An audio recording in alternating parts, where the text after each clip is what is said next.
She pulled the trigger. The bullet slammed into the dirt 2 inches from his boot. The stranger didn't flinch, didn't move, just looked up at her with eyes that had already said goodbye to living. "Next one goes through your skull," Clara said, her voice steady as stone. "Give me a reason." The man's cracked lips moved. Barely a whisper. "Can't think of one, ma'am. Was hoping you'd do it for me." Behind her, 6 children pressed against the window, watching their mama decide whether to kill a man or save him. If you're ready for a story about shattered souls finding their way back to each other, stay with me until the very end. Subscribe now and drop a comment telling me what city you're watching from. Let's see how far this story travels.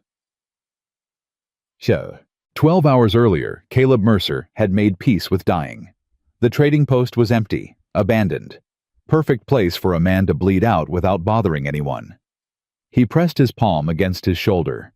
Blood oozed between his fingers, warm and thick. The bullet had gone clean through 3 weeks back, but infection didn't care about clean. Infection cared about neglect. About a man too tired to save himself. His horse stood nearby, head hanging low. "Sorry, old boy," Caleb muttered. "Brought you all this way for nothing." The animal snorted. Didn't move. Smart horse. Knew when a journey was over. Caleb closed his eyes and waited for the darkness to come. "Mister..." His eyes snapped open. A little girl stood 10 feet away, barefoot. Dress patched so many times the original color was just a memory. Hair tangled like she'd been running through brush all day. She was maybe 8 years old, and she was staring at him like he was a puzzle she intended to solve. "You're bleeding real bad," she said. Caleb blinked, wondered if fever had finally taken his mind. But she didn't fade, just stood there, waiting. "I'm fine," he managed. "No, you ain't." She stepped closer. "Ma says lying makes your face do a thing. Your face is doing the thing right now." Something twitched at the corner of his mouth. Not quite a smile. He'd forgotten how to smile. "Your ma sounds smart." "She is. Smartest person I know." The girl crouched in the dust, balancing easy on bare feet. "She fixes things. Animals mostly. People too sometimes. You look like you need fixing bad." "I ain't worth fixing, little bird." "That's stupid." She crossed her arms. "Everybody's worth fixing. Ma says giving up on people is the easy thing, and easy things ain't usually right things." Caleb stared at this strange child who'd wandered out of nowhere with her dirty face and her fierce certainty. "What's your name?" "Wren." "What's yours?" "Caleb Mercer." "You want to come home with me, Mr. Caleb?" The question landed somewhere deep, somewhere he'd thought had gone numb years ago. "I don't think that's a good idea." "Why not?" He gestured at himself. The blood. The rifle across his lap. The general disaster of his existence. "I ain't fit for company." "Ma don't care about fit." Wren stood up, brushing dust off her dress. "She cares about hurt. You're hurt. So you should come. Your ma know you're out here talking to strangers." "I ain't supposed to." "No shame. Just fact." "But I saw you from the rise and you looked sad. Real sad. The kind of sad that makes people do stupid things if nobody stops them." Caleb felt something crack in his chest. This child. This small, dirty, impossibly perceptive child had seen him. Really seen him. "How far is home?" he heard himself ask. 2 miles west. We got a house, chickens, a garden." Wren pointed toward the horizon. 6 kids counting me. Ma always makes extra supper.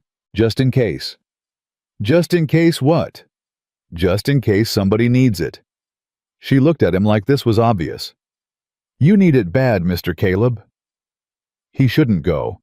Should send her away. Should die here quietly without dragging anyone into his mess. But Wren was already walking toward his horse, reaching up to stroke its nose. "Hey there, big fella. You got a little more in you." The horse lifted its head, nickered softly. "See?" Ren grinned. He says yes. You coming or not? Caleb looked at this barefoot child with her spring green eyes and her stubborn faith that he deserved saving. God help him. He was too tired to argue. Getting into the saddle nearly killed him. His vision went gray. His legs shook so bad he almost slid right back off. But Ren was there, this tiny thing trying to steady a man 3 times her size. Easy, she said.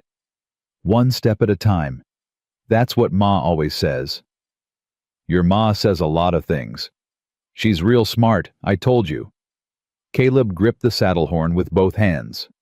Staying upright was all he could manage. Ren started walking. The horse followed without being told. The land rolled by in gathering darkness. Caleb focused on breathing, on not falling, on the small figure ahead of him, bare feet silent on hard-packed earth. Ren? She glanced back. How many brothers and sisters you got? 5. She held up her hand, spreading fingers. Hope's 14. Acts like she's Ma's age. Sam's 12. Thinks he's the man of the house since Pa died.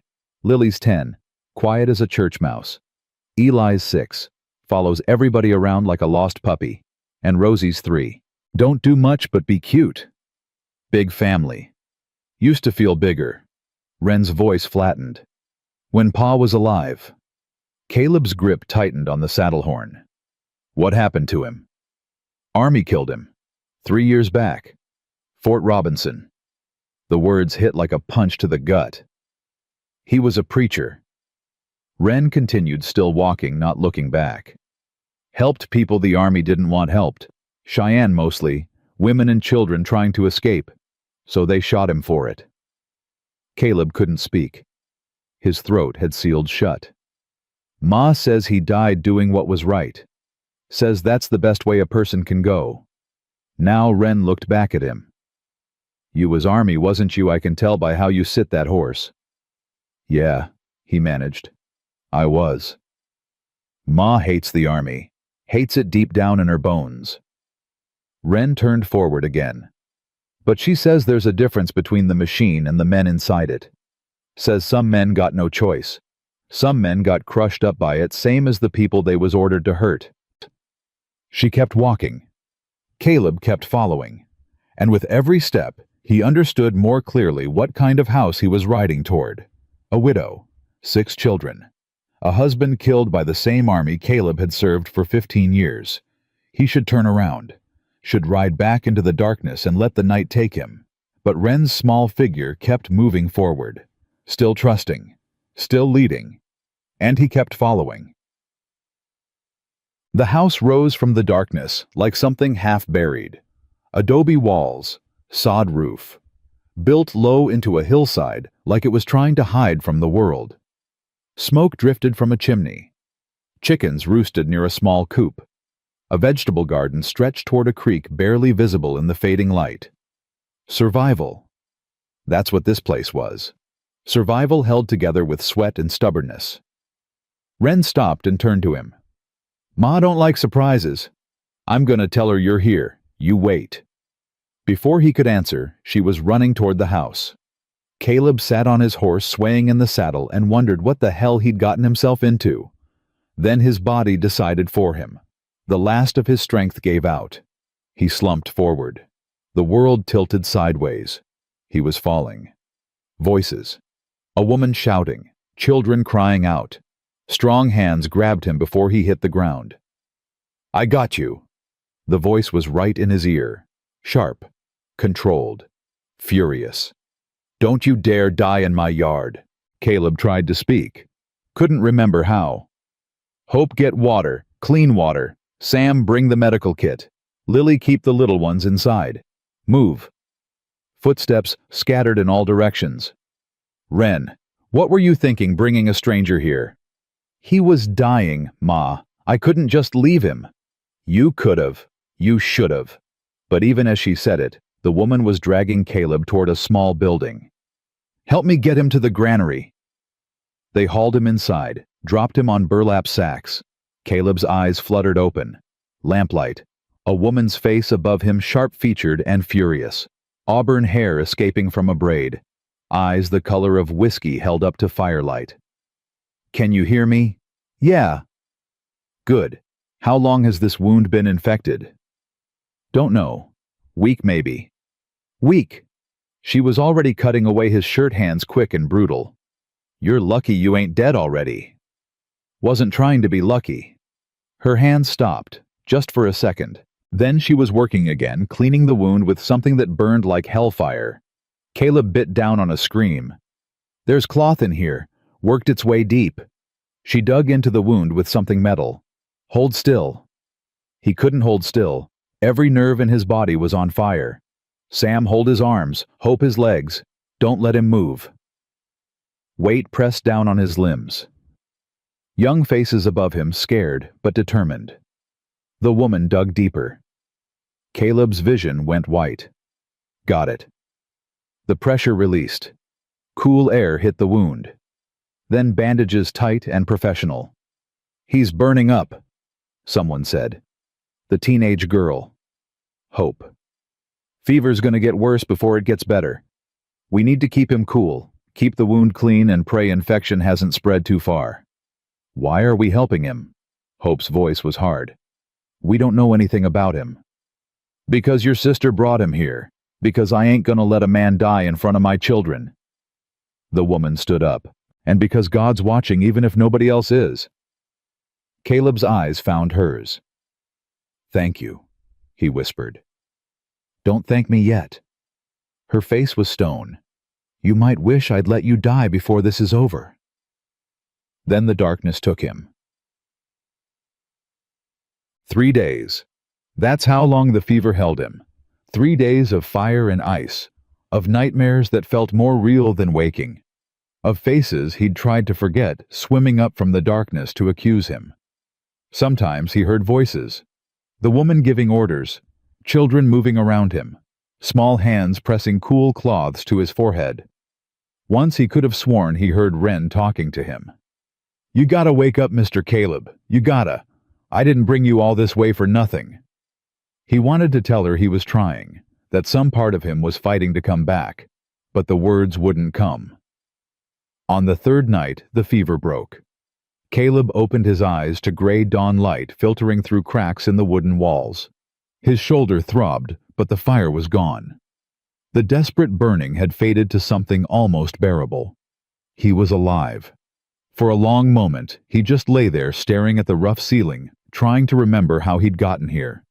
The trading post, the little girl, the ride through darkness, the woman's hands pulling poison from his wound.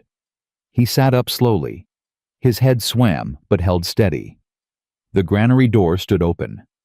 Morning sounds drifted in. Chickens, children's voices, the rhythmic thunk of an axe hitting wood. Caleb got to his feet and made his way to the doorway. The sight that greeted him stopped his heart. 6 children. They were scattered across the yard like wildflowers in a field. A teenage girl with her mother's auburn hair was hanging laundry, her movements sharp and efficient. A boy of about 12 attacked a woodpile with an axe, putting his whole body into each swing. A quiet girl sat on the porch steps mending something with careful stitches. Wren was chasing a younger boy around the chicken coop, both of them laughing. And a tiny girl with golden curls sat in the dirt near the garden, having what looked like a very serious conversation with a handful of pebbles. In the middle of it all stood the woman. Clara.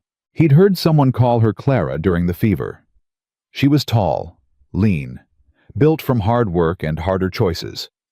Her face was weathered, but not old. Sun and wind and grief had marked her, but underneath was something unbreakable. She turned and saw him standing there. Their eyes locked across the yard. Everything stopped. The children froze. Even the chickens went quiet. Clara crossed the distance between them in long strides. The children watched tense as coiled springs. "You're up?" "Yes, ma'am." "How's the shoulder?" "Better, thanks to you." "Don't thank me." Her voice could have cut glass. "Don't thank me until you're gone from here and we never see each other again." Caleb nodded. "Fair enough. Here's how this works." She planted herself in front of him, arms crossed, eyes blazing. You stay in that granary. You don't come near my house. You don't talk to my children without me present. You eat what we can spare, which ain't much.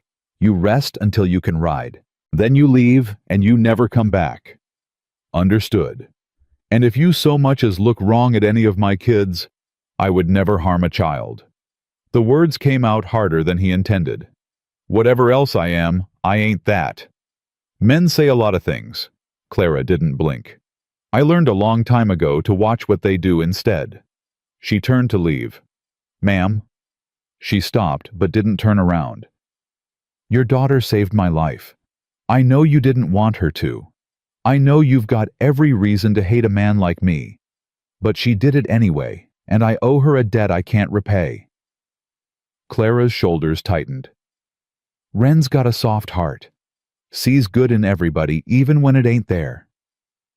Now she looked back at him, and her eyes were filled with something complicated. I pray to God every night she don't learn different the hard way. Then she walked away, leaving Caleb alone with 6 pairs of eyes watching him from across the yard. The boy came first. Sam, 12 years old, jaw set like he was ready for a fight. He appeared at the granary door that afternoon, arms crossed blocking the light. Ma says you was cavalry. Caleb looked up from the cup of water he'd been nursing. That's right. You kill people. Yeah. Indians. Caleb held the boy's stare. Some. My pa helped Indians. Cheyenne. Helped him escape when the army was gonna let him starve to death. Sam's voice shook, but he didn't back down. They killed him for it. Shot him like a dog in front of everybody. I know. Wren told me. So you understand why I want you gone? I do. Then why are you still here? Caleb set down the cup. Because I can't ride yet. Because your ma's too decent to throw out a dying man, and because your sister asked me to stay. Wren's 8. She don't know nothing. Maybe. Or maybe she knows things the rest of us forgot. Sam's hands clenched into fists. You ain't my pa. You ain't never gonna be my pa, and the second you're strong enough to sit that horse, I want you gone. Fair enough? Sam stared at him for a long moment, looking for something. Weakness, maybe, or lies. Then he turned and stalked away. Caleb watched him go and saw himself at that age, angry, scared, trying so hard to be strong enough to protect people he couldn't possibly protect. Hope came next. She brought his supper that evening, set it down just inside the door without stepping over the threshold. Ma says to eat everything. We don't waste food. Thank her for me. Hope didn't leave. She stood there, arms folded, studying him like something she'd found under a rock. I remember my pa. Caleb looked up. I was 11 when they killed him. Old enough to understand. Old enough to remember everything. Her voice was steady, but her eyes burned. He used to say that every person carries a light inside them. Even bad people. Even the ones who do terrible things. He believed that, right up until they put a bullet in his chest. Caleb said nothing. There was nothing to say. I don't believe it anymore. Hope's chin lifted. Some people are just dark straight through. And I think you might be one of them. You might be right. I know I'm right. She stepped back. Eat your food, get strong, and get out of here before you bring whatever's chasing you down on my family. She disappeared into the darkness. Caleb ate alone, tasting nothing, and wondered if she was right about the darkness inside him. Lily came on the second morning. She didn't speak. Just appeared at the granary door with a bundle of clean bandages and a jar of something that smelled like herbs. She was 10. Quiet face, watchful eyes, moved like a deer that might bolt at any sudden sound. Ma said to change your bandages. She didn't want to do it herself. She's busy. I help with doctoring. Lily stepped inside, setting her supplies on an overturned crate. "Sit still. I'll be quick." Her hands were gentle as she unwrapped his shoulder. Professional.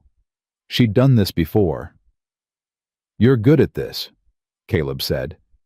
"Ma taught me. I learned fast." Lily cleaned the wound with careful strokes. "I like fixing things, making them better." "What else do you fix?" "Animals mostly. Birds with broken wings, rabbits caught in snares. Once a coyote pup that got separated from its mother." She applied fresh bandages, fingers moving with practiced ease. "Ma says I've got healing hands. Pa used to say the same thing." "You remember your pa?" "Some. Not as much as Hope and Sam, but some." Lily tied off the bandage and stepped back. "He was kind. That's what I remember most. Kind to everybody, even people who weren't kind back." She gathered her supplies. "Ren says you're sad deep down. Says that's why she brought you here." Lily paused at the door. "I think she's right. I can see it in your eyes. The same look Ma gets sometimes when she thinks nobody's watching." Then she was gone, and Caleb sat with the weight of a 10-year-old's observation pressing down on his chest. Eli found him that afternoon. The boy just appeared the way 6-year-olds do. One moment the doorway was empty, the next a small figure stood there with blonde curls and blue eyes and a face full of curiosity. "What you doing?" Caleb had been staring at the wall, thinking about things he'd rather forget. "Nothing much." "That's boring." Eli wandered inside like he owned the place. "I'm bored too. Ren won't play with me. She's doing chores. Sam's always doing chores.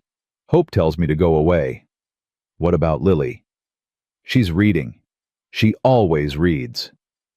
Eli plopped down on the dirt floor. "What's your name again?" "Caleb." "That's a funny name. Never heard it before." Eli picked up a piece of straw and started twisting it. "Ma says you was a soldier. Is that true?" "Yeah." "Did you ride horses?" "Every day. I love horses." Eli's face lit up. "We got one, but she's old. Ma says she's retired." "What's retired mean?" "Means she worked hard her whole life, and now she gets to rest." "Oh." Eli considered this. "That's nice. Everybody should get to rest when they're tired." He looked up at Caleb with an expression that held no suspicion, no fear, just open, innocent curiosity. "Are you tired, Mr. Caleb?" The question hit somewhere deep. "Yeah, son. I'm pretty tired." "Maybe you can be retired too. Stay here and rest like our horse." Eli grinned. "I'd like that. There's no other men here, just Ma and us kids. Gets lonely sometimes." "Eli!" Hope's voice cracked across the yard. "Get away from there right now." The boy scrambled to his feet. "I gotta go. Hope gets real mad when I don't listen." He paused at the door. "Will you be here tomorrow?" "I think so." "Good." And then quiet enough that his sister wouldn't hear, "I hope you stay a long time, Mr. Caleb. You seem nice."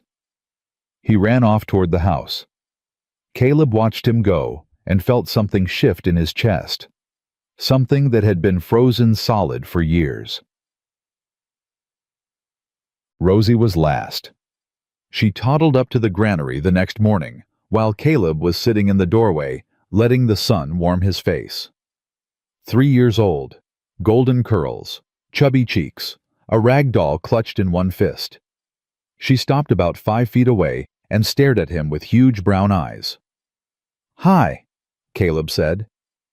Rosie stuck her thumb in her mouth and kept staring. "I'm Caleb. What's your name?" She pulled her thumb out long enough to say Rosie before popping it back in. "That's a pretty name." Rosie took a step closer, then another. Then she was standing right in front of him, looking up with an expression of intense concentration. Without warning, she held out her rag doll. "Baby," she announced. Caleb took the doll carefully. She's beautiful. What's her name? Rosie considered this question with great seriousness. Baby, she said again. Baby's a good name. Rosie smiled. It was like the sun coming out. She reached up and patted Caleb's knee with one sticky hand. Nice, she declared. Then she grabbed her doll back and toddled away, apparently satisfied with whatever judgment she'd made. Caleb sat there with a sticky handprint on his pants and something cracking open inside his chest. Clara found him working on the fourth day. He'd noticed the fence posts the day before. 3 of them rotted at the base, leaning at angles that would be funny if they weren't actively failing. He'd found tools in a shed behind the house, started digging before dawn. When Clara came out to check the chickens, she stopped dead at the sight of him waist-deep in a hole shovel in hand. What do you think you're doing? Caleb wiped sweat from his forehead. Fence needed fixing. I didn't ask you to fix it. No, ma'am. You didn't. She stood there, arms crossed, jaw tight. Your shoulder ain't healed enough for this kind of work. Shoulder's fine. It ain't fine. I know exactly how fine it is because I'm the one who cleaned the infection out of it. Caleb drove the shovel into the earth. You've been taking care of me for 4 days, feeding me, doctoring me. I don't take charity, I earn my keep. You ain't keeping anything. You're leaving soon as you're able. Then let me pay my debt before I go. Clara's eyes narrowed. For a long moment she just stared at him. Then something shifted in her expression. Not softening exactly, but something. There's 3 posts need replacing, cedars in the woodpile. You tear that wound open, I ain't fixing it again. She walked away without waiting for a response. Caleb went back to digging. An hour later, Sam appeared. The boy stood watching for a while, that same hostile tension radiating off him like heat. You're doing it wrong. Caleb straightened up. How so? Hole's not deep enough. Ground freezes hard in winter. Post'll heave right out if you don't go deeper. How deep? Sam hesitated. Clearly hadn't expected to be asked. 3 feet minimum. Pa always went 3.5 to be safe. Caleb nodded and started digging deeper. Sam watched. After a while, he picked up the post hole digger. I'll do the second one. They worked in silence for the next hour, side by side, not speaking except when necessary. When all 3 posts were set and tamped solid, Sam ran his hand along the top of the nearest one. Straight, he said. Solid. Won't wobble. Your pa taught you well. Sam's jaw tightened. He taught me everything. Then he died, and I had to figure the rest out myself. That's a hard road for a boy your age. I ain't a boy. Sam's eyes flashed. I'm the man of this house now. I take care of my family, protect them. I can see that. Sam turned to face him full on. Why are you really here, mister? And don't give me that garbage about Wren bringing you. You could have said no. Could have ridden off into the dark and died somewhere else. Why'd you come? Caleb considered the question. Considered giving an easy answer. Instead, he told the truth. Because she looked at me like I was worth saving. And nobody's looked at me like that in a very long time. Sam stared at him. Something passed between them. Not trust. Not yet. But something that might grow into it if given enough time. 2 more fence sections need checking, Sam said finally. East side by the creek. You gonna help with those 2? If you'll have me. Sam picked up his tools and started walking. Caleb followed. Supper that night was at the table, in the house, with the family. Clara made the announcement without explanation, just pointed at a chair and said, "Sit." So Caleb sat. The table was chaos. Rosie was smearing food on her face. Eli was poking Wren, who was poking him back. Sam sat near the door like a guard. Hope kept shooting Caleb suspicious looks. Lily ate in silence, watching everything, and at the head of the table sat Clara. She didn't look at Caleb, didn't acknowledge him at all. just passed dishes and answered questions and managed her brood with the efficient authority of a general commanding troops. Sam, stop hunching. Eli, use your fork, not your fingers. Ren, stop tormenting your brother. Hope, eat something, you're skinny as a rail. I'm not hungry. I don't care. Eat. Caleb ate in silence, trying to be invisible. The food was simple but good. Beans and cornbread and a few precious slices of salt pork. More than he deserved. Caleb fixed the fence today. Ren's voice cut through the chatter. Sam helped. Clara's eyes flicked to her son. That true? Sam nodded without looking up. Posts are solid now. Good. More silence. I saw you working too. This from Eli, talking around a mouthful of cornbread. You dig real fast. Don't talk with your mouth full, Clara said automatically. You could stay and dig more holes. Eli continued, ignoring his mother. We got lots of things that need digging. Eli. Hope's voice was sharp. He's not staying. Why not? Because he's not. He's leaving soon as he's better. But I don't want him to leave. It's nice having another man here. Pa's been gone forever and he's not Pa. Sam's voice cracked across the table like a whip. He'll never be Pa. Stop talking about him like he belongs here. Silence fell like a hammer. Rosie started to cry. Lily quickly picked her up, shooting a glare at Sam. Clara stood slowly. Her face had gone carefully blank. Eli, take Rosie outside. Ren, Lily, go with them. Sam, Hope, clear the table. But Ma, now. The children scattered. In seconds, only Clara and Caleb remained. She stood at the head of the table, hands flat on the rough wood, not looking at him. I need to know something. Ask. When you were in the army. Her voice was quiet, controlled. Did you hurt people who didn't deserve it? Caleb didn't look away. Yes. Clara's breath caught. Did you kill them? Some. Women, children. No, never that. Caleb's voice was steady. But I stood by while others did. I followed orders I knew were wrong. I was part of a machine that destroyed people who'd done nothing except exist in the wrong place. Clara's hands trembled against the table. Fort Robinson. No, ma'am. I was discharged before that. But I was at places like it, smaller, quieter, the kind of massacres that never made newspapers. And now you're here. Clara's voice had gone cold, sitting at my table, eating my food, playing with my children, while my husband is dead because he tried to stop the very thing you spent years doing. Yes. She looked at him then. Her eyes were bright with tears she refused to let fall. I should throw you out right now. Should have let you die that first night. Probably. So why can't I? Her voice broke.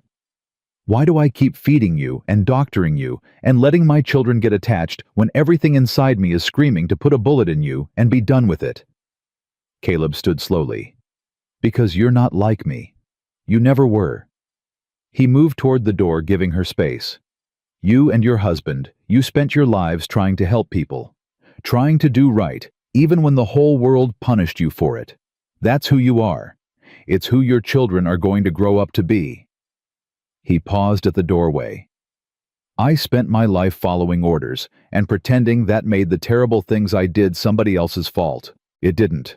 They were my hands, my rifle, my choice to keep pulling the trigger. He looked back at her. You want to know the difference between us, ma'am? You'd die before you'd hurt an innocent person. I already know I wouldn't, and I have to live with that every single day. Clara was trembling now, tears running down her cheeks despite her best efforts to stop them. Then why stay? Why put us through this? Because your daughter asked me to. And because God helped me when she looked at me like I was worth saving, I wanted to believe her. His voice dropped. Even though I know I'm not. He stepped out into the darkness. Caleb, He stopped. Clara appeared in the doorway, wiping her eyes with the back of her hand. My husband's name was Ezra. He was a preacher, believed every soul could be redeemed no matter what they'd done. Her voice was raw. 3 years I've been hating every man in uniform, blaming them all for what happened to him. And now here you are bleeding in my barn, and my 8-year-old brings you home like a stray dog. She laughed bitterly. Ezra would say it was providence. Say God put you in our path for a reason. Do you believe that? I don't know what I believe anymore. Clara crossed her arms, hugging herself against the cold. But I know my children need help. I can't give them. I know winter's coming, and there's work enough for 10 people, and I've only got 2 hands. And I know that my daughter sees something in you that I'm too angry to see. She stepped closer. So here's what's going to happen. You're going to stay. You're going to work. You're going to prove to me that whatever you were before isn't what you are now. And if you can do that, if you can show me that a man can change, then maybe I can learn to stop hating long enough to let somebody help. Caleb felt something break open in his chest. I don't know if I can change. Neither do I. Clara's eyes met his. But Wren thinks you can, and I've learned never to bet against that child. She turned and went back inside. The door closed behind her. Caleb stood alone in the darkness, looking up at stars that had watched countless men make promises they couldn't keep. But for the first time in years, he wanted to try. Not for himself. He'd given up on himself a long time ago. For a barefoot girl with spring green eyes who'd looked at a dying stranger and seen something worth saving. The weeks that followed settled into a rhythm Caleb hadn't expected. He woke before dawn, worked until his shoulders screamed, ate whatever Clara allowed him, collapsed into dreamless sleep. Then did it all again. The fence posts were just the beginning. There was a chicken coop door hanging crooked on its hinges, a section of the barn roof that leaked when it rained, a well cover so rotted one of the children could have fallen straight through. Caleb fixed them all. He didn't ask permission, didn't wait to be told, just found what was broken and made it whole again. Clara watched him from a distance, always watching, like she was waiting for him to prove her right about men like him. He tried not to give her a reason. Sam started showing up most mornings. The boy never announced himself, just appeared at whatever job Caleb was working on and picked up a tool. They worked in silence mostly. Sometimes Sam would ask a question about technique. Sometimes Caleb would show him a trick his father had taught him years ago. Neither of them called it friendship. But it was something. Hope kept her distance. She'd pass by with laundry or water buckets, and her eyes would cut through him like broken glass. She didn't trust him. Probably never would. He understood that. Some wounds didn't heal just because you wanted them to. Lily brought fresh bandages every other day. She'd change his dressing with those gentle, capable hands, and sometimes she'd talk about the animals she'd helped. A hawk with a broken wing, a rabbit caught in a snare, small lives she'd fought to save. Caleb listened and wondered what it felt like to heal things instead of destroy them. Eli followed him everywhere. The boy was a shadow with blonde curls and endless questions. Why did fence posts need to go so deep? How did you know when wood was rotten? Could horses really sleep standing up? Did soldiers ever get scared? That last one caught Caleb off guard. They were mending a section of fence near the creek, Eli handing him nails one at a time when the boy asked it. Did you ever get scared? When you was fighting? Caleb stopped hammering, every time, but you kept fighting anyway. Yeah. Why? Because sometimes being scared don't mean you get to stop. Sometimes you got to do hard things whether you're scared or not. Eli considered this with the gravity only a 6-year-old could muster. Ma's scared a lot. She don't say so, but I can tell. Her face gets all tight and she talks real quiet, like she's holding something heavy inside. Caleb's chest tightened. Your ma's been through a lot. I know. Eli picked up another nail, studied it like it held answers. Pa died, and then people tried to take our house, and Ma had to chase them off with a rifle. Hope told me. I was too little to remember. People tried to take your house. Eli nodded. After Pa was gone. Men came and said Ma couldn't keep the land by herself. Said it wasn't right for a woman to have property without a husband. Ma told them to get off her porch, or she'd shoot them where they stood. The words hit Caleb like cold water. This wasn't just a widow surviving grief. This was a woman who'd fought to keep everything she had while the world tried to tear it away from her. Did she shoot them? Eli grinned. Shot near them, real close. They ran so fast they left their hats behind. Ma kept the hats. Uses them for scarecrows now. Despite everything, Caleb felt his mouth twitch. Your Ma's something else. I know. Eli's grin faded. But she's real tired, Mr. Caleb. Tired all the time. Even when she smiles, her eyes look heavy. He looked up with those innocent blue eyes. Maybe if you stayed, she wouldn't be so tired no more. Maybe she could rest sometimes. Caleb didn't know what to say to that. So he just went back to hammering nails and tried not to think about what it would mean to stay. Wren found him that evening at the creek. He'd finished the fence work and was washing the dirt off his hands in the cold water when she appeared beside him barefoot as always, like some wild thing that belonged to the land itself. You're still here, she said. Satisfaction clear in her voice. I'm still here. I knew you would be. She sat down on a rock and dangled her feet in the water. Ma thought you'd run off in the night. I told her you wouldn't. How'd you know? Wren tilted her head, considering. Because you got sad eyes, not mean eyes. Sad people run toward things, not away from them. They're looking for somewhere to stop hurting. Caleb stared at her. Where'd you learn that? Nowhere. Just something I figured out. She splashed her feet in the water. Animals are the same way. When they're mean, they run away and hide. When they're sad, they come closer, want somebody to be near. You think I'm like a sad animal? Wren grinned. A little bit. Like a dog that got kicked too many times but still wants somebody to pet him. Caleb laughed. Actually laughed. It came out rusty and strange, like machinery that hadn't been used in years. Wren's face lit up. You laughed. I made you laugh. Don't get used to it. Too late. I'm gonna tell everybody.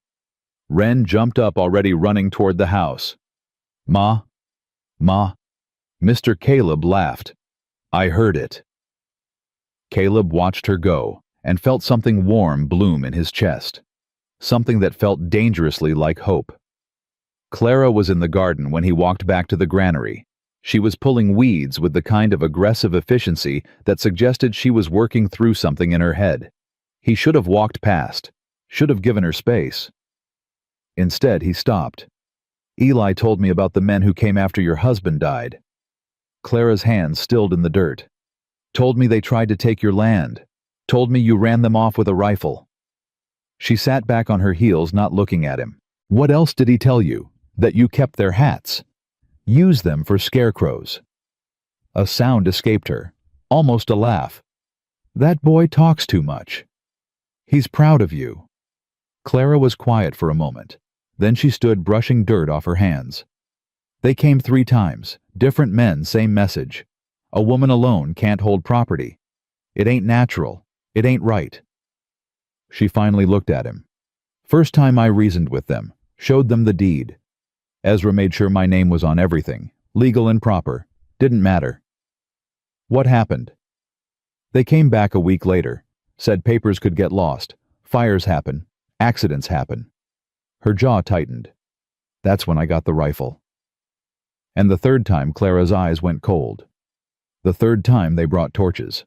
Tried to burn the chicken coop with my children watching. I put a bullet in the leader's shoulder and told the rest I'd kill them where they stood if they didn't leave. Did they? They left. Spread word in town that I was crazy, dangerous. A woman who'd lost her mind with grief. She smiled, but there was no warmth in it. People stopped coming around after that. Stopped offering help. Stopped everything. But they also stopped trying to take what was mine. Caleb felt anger kindle in his chest, hot and sharp. Who were they? The men who came. Does it matter? It matters to me. Clara studied him for a long moment. Why? What are you going to do about it? He didn't have an answer, not one he was willing to say out loud.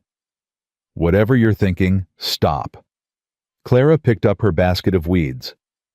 I don't need a man to fight my battles. I've been fighting them alone for 3 years. I'll keep fighting them alone after you're gone. She walked past him toward the house. Caleb watched her go and made a silent promise to himself. If anyone tried to hurt this family, they'd have to go through him first. The children cornered him after supper 3 days later, all 6 of them, standing in a half-circle around the granary door like a jury about to deliver a verdict. Hope had her arms crossed. Sam looked uncomfortable. Lily was watching with those quiet seeing eyes. Wren was bouncing on her toes. Eli was grinning. And Rosie was clutching her rag doll and staring at him like she wasn't quite sure what was happening. We need to talk to you, Hope said. Caleb leaned against the doorframe. All right, we had a meeting. Hope glanced at her siblings. Family meeting. We do that sometimes when there's big decisions. What kind of decision? Whether you should stay or go. Caleb's gut tightened. I thought that was your ma's call. It is. But we wanted to tell you where we stand. Hope's chin lifted. So you know. Fair enough. Where do you stand? Hope looked at Sam. He cleared his throat, clearly uncomfortable being the center of attention. I think you should stay. The words came out stiff. You work hard. You know things about fixing stuff that I don't know yet, and you treat the little ones decent. He paused. I still don't trust you, but I think you should stay. Caleb nodded. Thank you, Sam. Lily stepped forward. You're healing.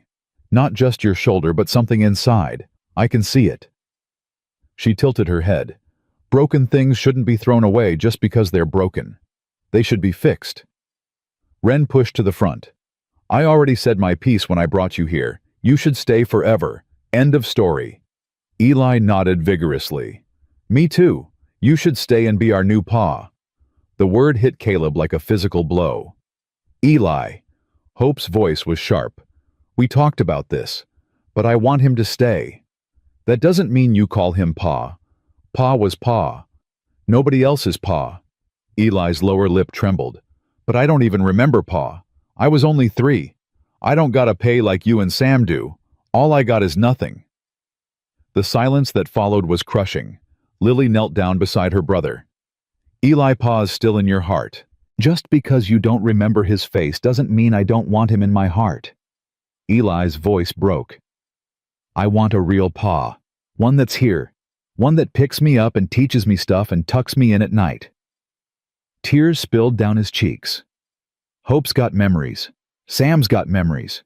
Even Wren remembers some things. But I don't got nothing. It ain't fair. Caleb couldn't breathe. This small boy, this innocent child, who'd never known his father, was standing in front of him, with tears streaming down his face, asking for something Caleb had no right to give. He knelt down so he was at Eli's level. Eli, look at me. The boy looked up, wiping his eyes with his fist. I ain't your pa. I can never be your pa. Your pa was a good man who loved you, and your brothers and sisters, and your ma more than anything in the world. He died trying to help people, trying to do what was right. That's the kind of man he was. Eli sniffled. But he's gone. Yeah, he's gone. And that ain't fair. You're right about that. Caleb's voice was rough. But here's what I can tell you. If I stay, I'll teach you anything I know. I'll help you with chores and answer your questions and make sure you're safe. I'll be here. But I can't be your pa's son. That's a place in your heart that belongs to him, even if you don't remember his face. Eli stared at him for a long moment. Then he threw his arms around Caleb's neck and held on tight. Okay, the boy whispered. Okay, Mr. Caleb. Caleb held him, feeling the small body shake with leftover sobs, and something in his chest cracked wide open. When he looked up, Hope was watching him. Her expression had changed, not soft exactly, but something other than hostility. "Rosie," she said quietly, "what do you think?" The 3-year-old considered the question with great seriousness. Then she toddled forward and patted Caleb's head with her sticky hand. "Nice," she declared. "Stay." Hope almost smiled. "That's 5 votes for staying." She looked at her siblings. "And 1 undecided." "You never said where you stand," Sam pointed out. Hope was quiet for a long moment. She looked at Caleb, still kneeling on the ground, with Eli wrapped around his neck. "I don't trust you," she said finally. "I don't know if I ever will. You're Army. You're everything I was taught to hate." Her voice hardened. "But you make my ma less tired. You make my brother smile. And Ren hasn't stopped talking about you since the day she found you." She stepped closer. "If you hurt them, any of them, I will make you regret it. I don't care how big you are or how many men you killed in the war. I will find a way to destroy you." "Are we clear?" "Clear as glass," Caleb said quietly. Hope nodded once. "Then you can stay. For now." She turned and walked back toward the house. The other children followed Eli, finally releasing his grip on Caleb's neck to run after his siblings. Only Ren lingered. "Told you," she said, grinning. "I knew they'd vote yes. You set this whole thing up, didn't you?" "Maybe." She shrugged. "Ma says democracy is important. Everybody gets a voice, even the little ones." She skipped off toward the house, leaving Caleb alone in the gathering darkness. He sat down heavily on the granary steps and pressed the heels of his hands against his eyes. 6 children had just voted for him to stay. 6 children who had every reason to fear men like him had looked at him and decided he was worth keeping. He didn't know whether to laugh or cry, so he did neither. Just sat there in the dark and let the weight of their trust settle on his shoulders like a yoke. He'd carried guilt for years, carried shame and regret and the knowledge of every terrible thing he'd done.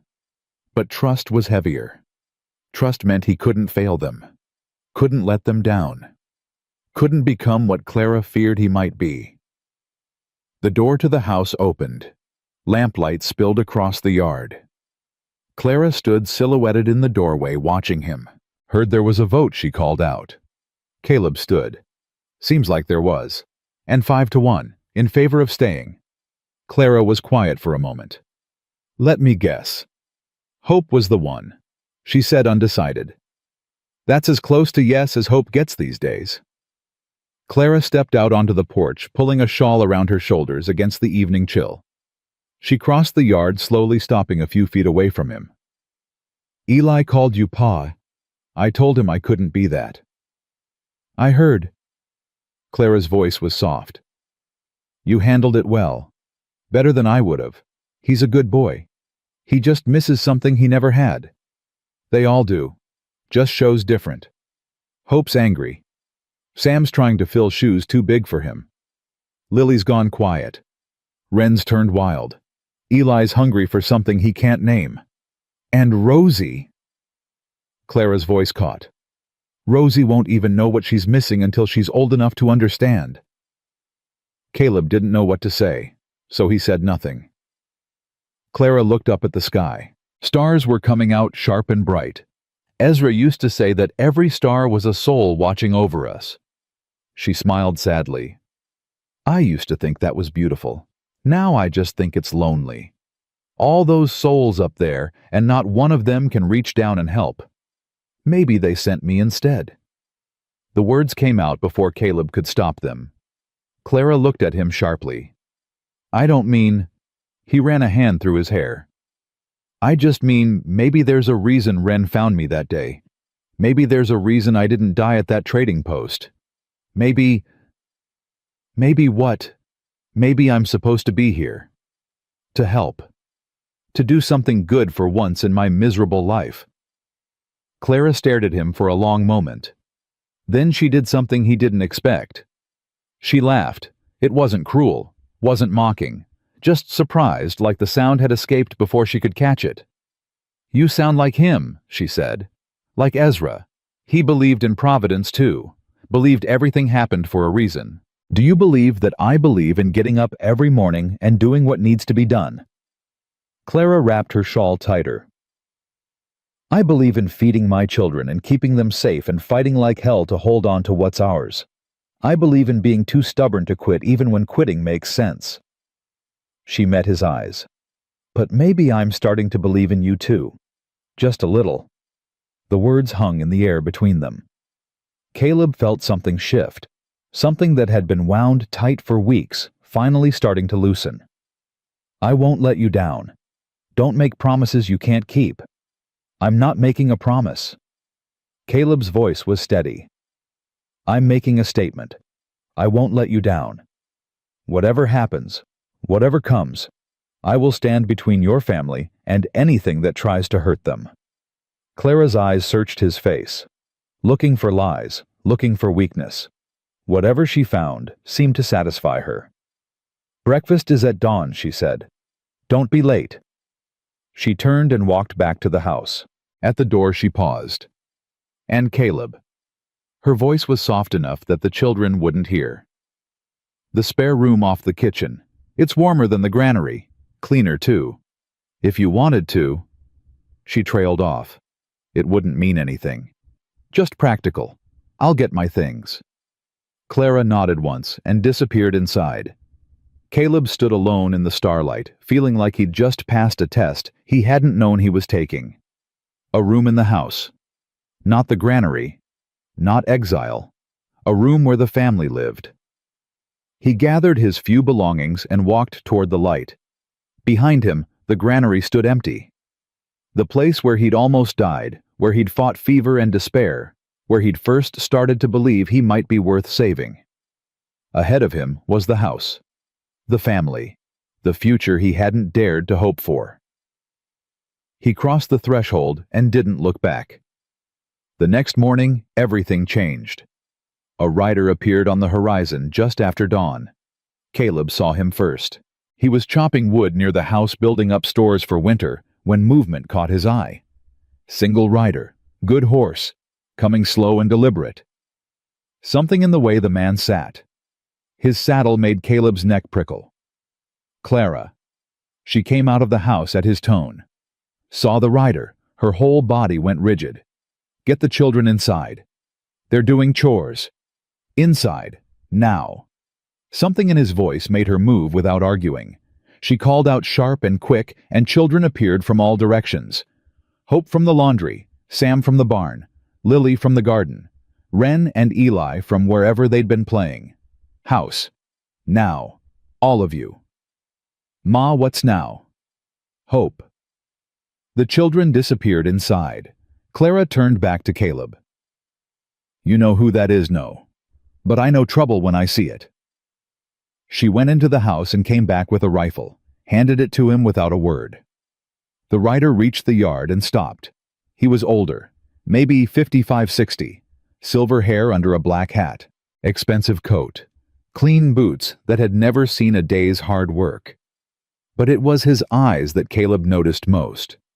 Cold, calculating, the eyes of a man who'd learned to smile while sliding a knife between someone's ribs. Well, well. The man's voice was smooth as honey poured over broken glass. "Mrs. Hollister, looking lovely as ever. Mr. Blackwood." Clara's voice could have frozen water. "What do you want, Blackwood?" The name clicked in Caleb's memory. Eli had mentioned it. The man who'd tried to take their land. Just a friendly visit. Blackwood's eyes slid to Caleb. "I see you've acquired some help. Times must be improving. State your business or leave." Blackwood chuckled. Still direct as a bullet. "That's what I always appreciated about you, Clara. No games, no pretense." He leaned forward in his saddle. "I'm here to make you an offer. A generous one. The land your husband left you, I'm prepared to pay twice what it's worth. Cash money. Enough for you and your..." His eyes counted the windows where children's faces pressed against glass. Extensive family, to relocate somewhere more suitable. This land isn't for sale. Everything's for sale, my dear. It's just a matter of finding the right price. Blackwood's smile widened. Or the right pressure. Is that a threat? Merely an observation. Blackwood's eyes moved to Caleb again. Though, I confess, I'm curious about your new friend. I don't believe we've met. Caleb stepped forward. Name's Caleb Mercer. Something flickered in Blackwood's eyes. Recognition. Surprise. Then, carefully controlled interest. Mercer. Now that's a name I haven't heard in years. He tilted his head. 8th Cavalry, if I remember correctly. Served under Colonel Whitmore. Made quite a reputation for yourself before your departure. Caleb felt ice form in his veins. You seem to know a lot about me. I make it my business to know things. Information is power, Mr. Mercer. Surely the Army taught you that. What else do you know? I know you were present at Cedar Falls in '68. I know what happened there. And I know that you've been running from it ever since. Blackwood's smile turned sharp. Does Mrs. Hollister know about the women and children? About what your regiment did? Caleb's hand tightened on the rifle. Cedar Falls. The name that haunted his nightmares. The village, the screaming. The I know exactly what he was. Clara's voice cut through. And I know what he is now. She stepped up beside Caleb shoulder to shoulder. Whatever you're trying to do, it won't work. Blackwood studied them both for a long moment. How touching. The widow and the war criminal playing house together. He gathered his reins. I'll give you time to consider my offer, Clara. Let's say 30 days. After that, I'm afraid I'll have to explore other options. Get off my land. I'm going. Blackwood tipped his hat. But I'll be back. I always come back. He turned his horse and rode away at a leisurely pace. Caleb watched him go, rifle still gripped in both hands, fury and fear warring in his chest. Cedar Falls. He'd thought that name was buried, thought no one remembered. But Blackwood knew, and Blackwood was the kind of man who used what he knew. What happened at Cedar Falls? Clara's voice was quiet, not accusatory, just asking. Caleb closed his eyes. The worst thing I ever did. He felt her hand on his arm. Light, brief, gone before he could register the warmth. Tell me, when you're ready, but tell me. Because whatever's coming, I need to know what we're facing. Caleb opened his eyes and looked at this woman who'd taken in a dying stranger and let him into her home. She deserved the truth, even if it destroyed whatever fragile thing was growing between them. Tonight, he said, after the children are asleep, I'll tell you everything. Clara nodded. Then she went inside to reassure her children that everything was fine. And Caleb stood alone in the yard, rifle in hand, watching the horizon where Blackwood had disappeared. 30 days. Whatever was coming, it was coming fast. And Cedar Falls was about to rise from the grave. The children went to bed early that night. Clara hustled them through supper, through chores, through prayers. No arguments, no delays. Even Eli sensed something in the air and didn't ask his usual 100 questions. By 8 o'clock, the house was quiet. Clara poured 2 cups of coffee and set one in front of Caleb at the kitchen table. She sat across from him, hands wrapped around her own cup, and waited. The fire crackled. Wind whispered against the windows. Somewhere outside, an owl called. Caleb stared at the dark liquid in his cup and tried to find the words he'd buried for 8 years. Cedar Falls, he said finally. Winter of '68. Small settlement in Nebraska territory. Mostly Pawnee, but some white families too. Traders, missionaries, folks who'd married into the tribe. Clara didn't move, didn't speak, just listened. We'd been tracking a war party for 2 weeks. Lakota raiders who'd hit a wagon train near the Platte River. Killed 14 people, including 3 children. Command wanted blood. Caleb's jaw tightened. We were all angry, all wanting justice. But somewhere along the way, the mission changed. changed how Colonel Whitmore got word that the raiders had passed through Cedar Falls, that the settlement had given them shelter, food, fresh horses. He paused. Maybe they did. Maybe they didn't. We never found out for sure. What happened? Caleb closed his eyes. We hit the village at dawn. 200 soldiers against maybe 60 warriors. But it wasn't just warriors there. It was families, old people, women, children. His voice cracked. The colonel gave the order to spare no one. Said they were all guilty by association. Said harboring enemies made them enemies. Clara's face had gone pale. And you followed that order? Caleb opened his eyes. Met hers. No. The word hung in the air. I didn't fire a single shot at anyone who wasn't armed. I pulled back, refused to participate. But I also didn't stop it. I stood there and watched while men I'd served with, men I'd trusted, slaughtered people who were running, begging, trying to protect their children. His hands were shaking. 37 dead by the time it was over. 11 of them children. And I just watched. Clara's cup clattered against the table. She'd set it down too hard. Her hands were trembling too. Why didn't you stop it? Because I was a coward. Caleb's voice was raw. Because I was scared. Because part of me believed what the colonel said, that these people had helped the enemy, that they deserved what they got. I told myself I was staying neutral, staying clean, but there's no clean in a massacre.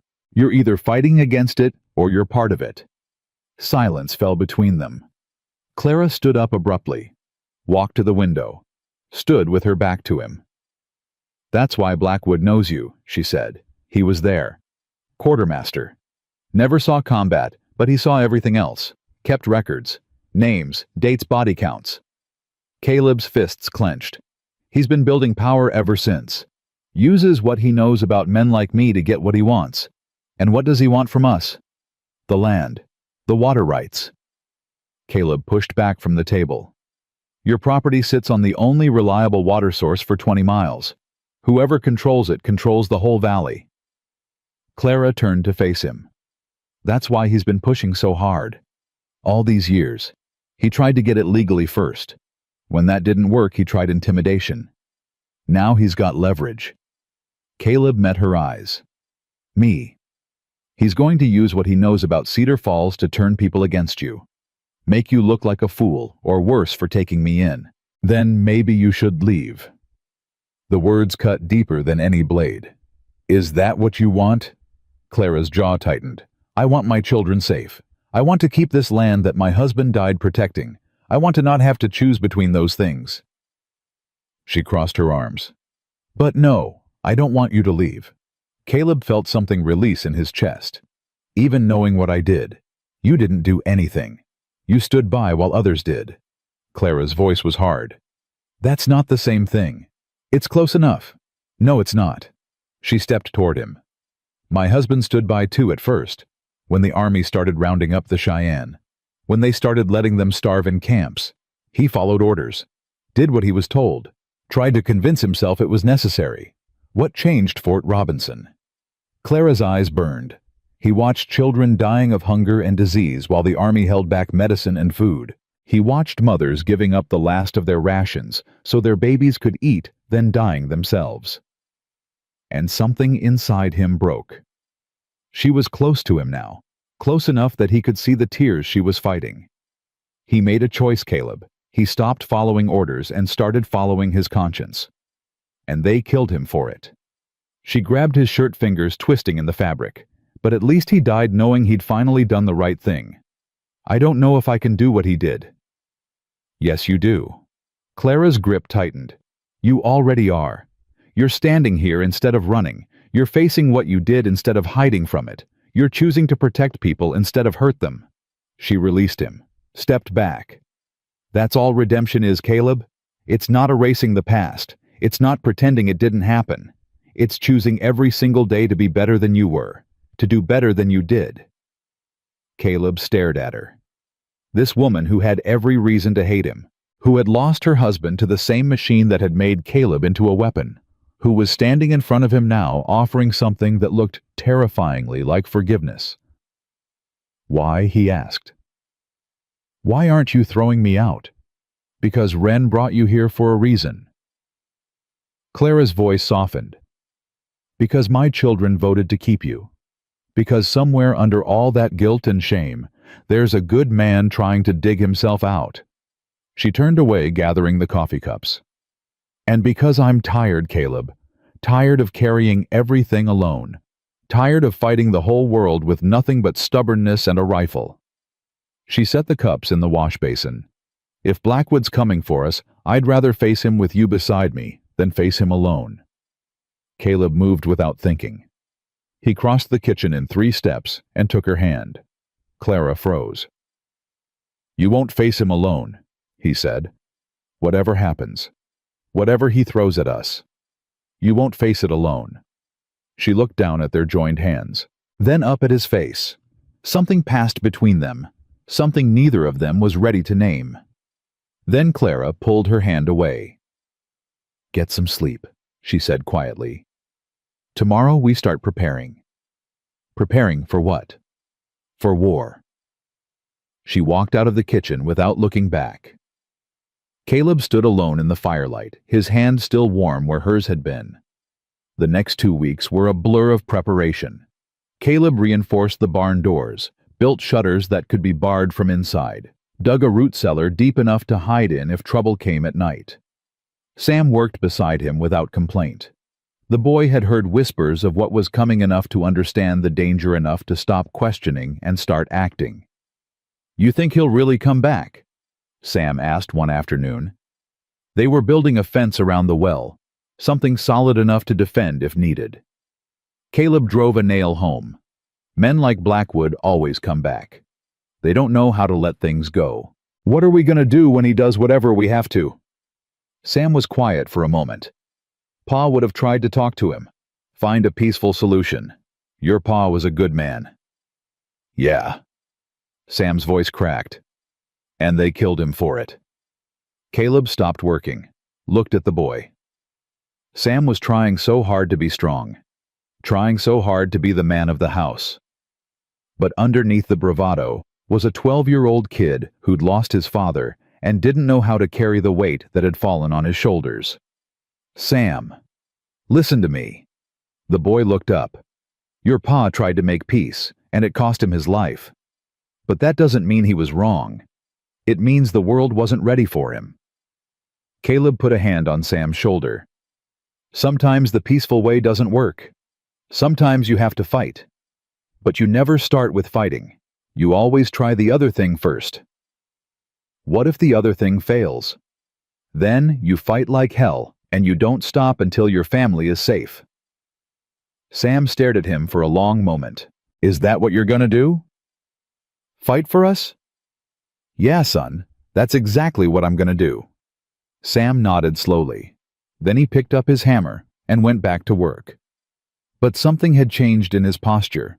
Something had eased. He wasn't carrying the weight alone anymore. Hope found Caleb that evening. She was waiting for him outside the barn, arms crossed, face set in that expression he'd come to recognize as her, thinking hard about something she didn't want to think about. Can I talk to you? Caleb set down the tools he was carrying. Always. Hope looked at her feet, then at the sky, then finally at him. I heard what you told Ma about Cedar Falls. The words hit him like ice water. You were listening. I listened to everything. Someone has to. Hope's jaw tightened. I needed to know what kind of man my mother was letting into our home. And now you know. Yeah. Hope finally met his eyes. Now I know. Silence stretched between them. You want me to leave? Caleb said. It wasn't a question. That's not... Hope stopped, started again. I don't know what I want. I thought I did. I thought I had you figured out from the moment Ren dragged you home. Bad man. Dangerous. Someone to get rid of as soon as possible. And now I don't know. Hope's voice wavered. You did something terrible, but you didn't do it yourself. You watched. You let it happen. Is that better or worse? I can't figure it out. It's not better, Caleb said quietly. Watching evil happen and doing nothing to stop it, that's its own kind of evil. Then why should I trust you? You shouldn't. Not based on who I was. Caleb held her gaze. But maybe you could trust who I'm trying to be. The man who's stayed, who's worked, who wants to protect your family instead of hurt it. Hope was quiet for a long time.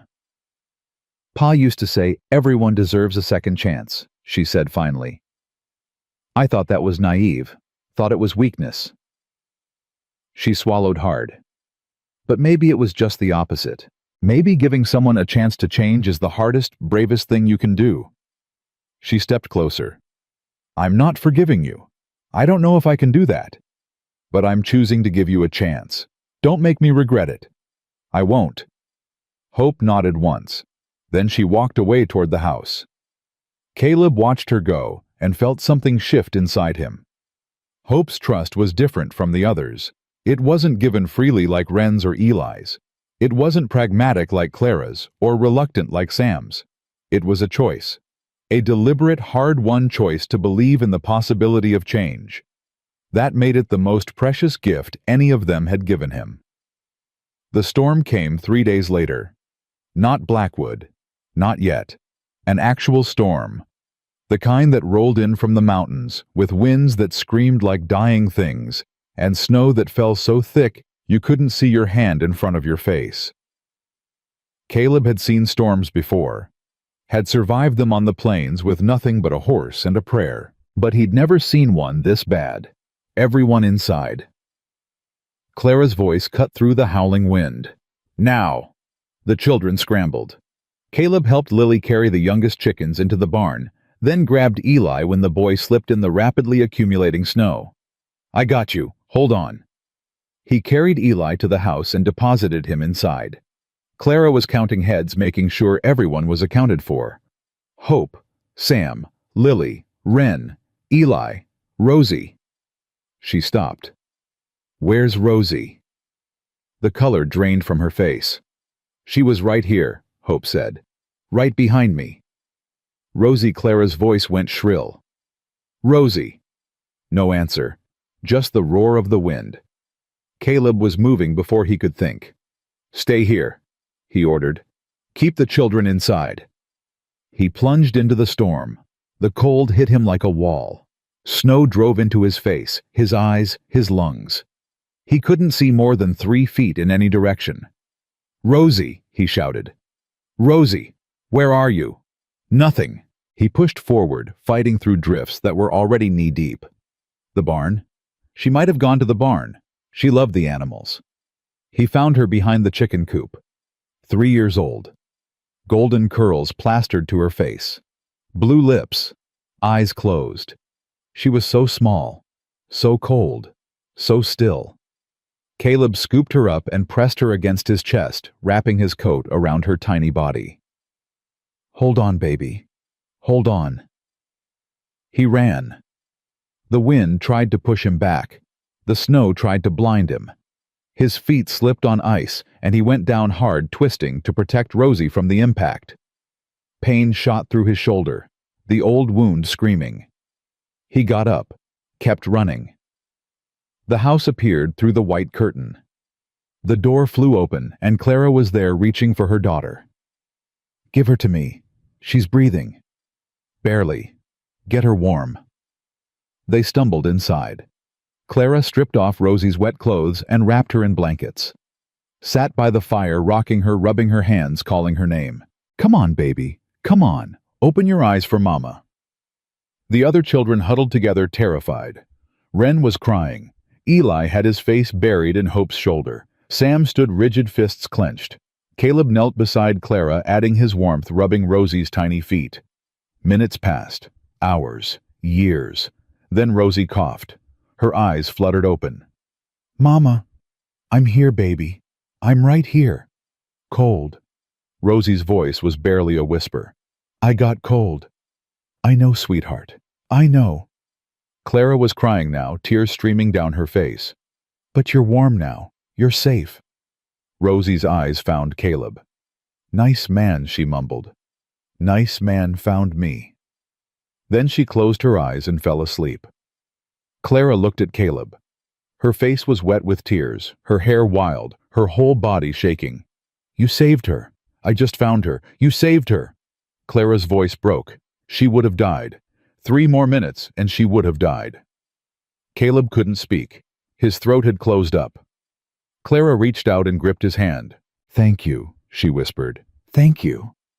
She didn't let go. Neither did he. They sat like that through the night, holding on to each other, while the storm raged outside, and a small child slept between them. And somewhere in those dark hours, something changed between them. Something neither of them had expected. Something neither of them was ready for. But something that was undeniably, irrevocably real. The storm broke by morning. Caleb opened his eyes to pale sunlight filtering through the windows. He was still sitting by the fire, still holding Clara's hand. She was asleep, Rosie cradled in her lap. Both of them peaceful. Both of them safe. He didn't want to move. Didn't want to break whatever spell had fallen over them in the night. But the world doesn't stop for moments like these. Wren's voice came from the window. Ma, Mr. Caleb, someone's coming. Caleb was on his feet in an instant. He crossed to the window and looked out. 3 riders, coming from the east, moving fast through the snow. And at the front, silver hair gleaming in the morning light, rode Judge Cornelius Blackwood. He'd come for his answer. And the 30 days weren't up. Clara appeared beside Caleb, Rosie still in her arms. How many? 3. Armed. Can't tell from here. Probably. Clara turned to Hope. Take your brothers and sisters to the root cellar. Don't come out until I say. Ma, now Hope. Hope gathered the children. Eli was crying. Wren was silent, her face pale. Sam looked like he wanted to stay and fight, but one look from his mother sent him following the others. The door to the cellar closed. Clara handed Rosie to Caleb. Put her somewhere safe. He settled the sleeping child on a cot in the corner wrapped in blankets. When he turned back, Clara had the rifle in her hands. Whatever happens, she said, we don't let them take this land. We won't. And Caleb.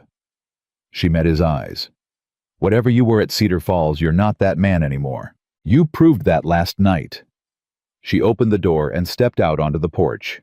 Caleb grabbed his own rifle and followed. The riders had stopped at the edge of the yard. Blackwood sat his horse like a king surveying his kingdom. The 2 men with him were big rough, the kind of men who did dirty work for pay. Mrs. Hollister. Blackwood's voice was pleasant. Survived the storm, I see. No thanks to you. Now. I'm not responsible for the weather. He smiled. I'm here for your answer. The offer still stands. Twice what the land is worth. And my answer still stands. Not for sale. Blackwood sighed. I was afraid you'd say that. He nodded to his men. They started to dismount. Caleb stepped forward, rifle raised. That's far enough. Blackwood's eyes found him. Ah, Mr. Mercer. Still here, I see. I thought perhaps you'd have the wisdom to leave after our last conversation. I'm not going anywhere. How noble. How foolish. Blackwood's voice hardened. Do you really think your presence here changes anything? One broken-down soldier against the weight of everything I can bring to bear. Try me. The words came out cold, hard, the voice of a man who'd killed before and would kill again if pushed. Blackwood studied him for a long moment. Then he laughed. Perhaps another time. He gathered his reins. You have 2 weeks, Mrs. Hollister. 2 weeks to reconsider. After that, I'm afraid I'll have to take more direct action. Get off my land. I'm going. But remember what I said. Blackwood's eyes moved to Caleb. Both of you. He turned his horse and rode away, his men following. Caleb kept his rifle raised until they disappeared over the rise. Then he lowered it and looked at Clara. 2 weeks, he said. Then we better get ready. She went back inside to gather her children from the cellar. Caleb stood on the porch watching the horizon where Blackwood had vanished. 2 weeks. Whatever was coming, it was coming fast. And he'd be damned if he let it take this family from him. The days that followed Blackwood's visit were quiet in a way that felt like holding your breath before a scream. Caleb worked from dawn until his hands bled. Reinforcing, preparing, building walls that might have to hold against more than weather. Clara worked beside him now, not watching from a distance anymore. Shoulder to shoulder, passing tools, holding boards steady while he hammered. They didn't talk about what had happened the night of the storm. The hands held in firelight. The something that had shifted between them. But it was there. In every accidental touch. Every glance that lasted too long. Every moment when their eyes met and neither looked away. Sam noticed first. "You and Ma," he said one afternoon. They were stacking firewood against the barn, enough to last through whatever was coming. Caleb kept working. "What about us?" "Something's different." Sam's voice was careful, the way you look at each other. "Your Ma's a good woman. That's not what I'm asking." Caleb set down the wood he was carrying. "What are you asking, Sam?" The boy was quiet for a moment. "Pa's been gone 3 years. Ma hasn't looked at anyone since he died. Not once. Now she looks at you and her face changes, gets softer, like she's remembering how to smile." Sam met his eyes. "If you're gonna break her heart, tell me now. I'd rather know." Caleb felt something tighten in his chest. "I'm not gonna break her heart." "You sure about that?" "No." Caleb was honest. "I'm not sure about anything except that I'd die before I'd hurt her or any of you." Sam considered this. "Then I guess that's enough. For now." He picked up another armload of wood and walked away. Caleb stood there in the cold air realizing that he'd just asked a 12-year-old boy for permission to love his mother. And the boy had given it. Hope cornered him that night. The children were in bed. Clara was checking the livestock.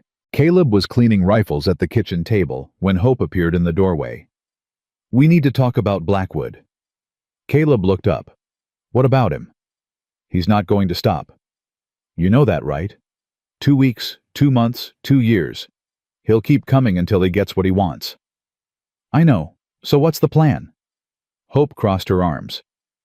"And don't tell me you're just going to shoot him. That's not a plan? That's a way to get hanged."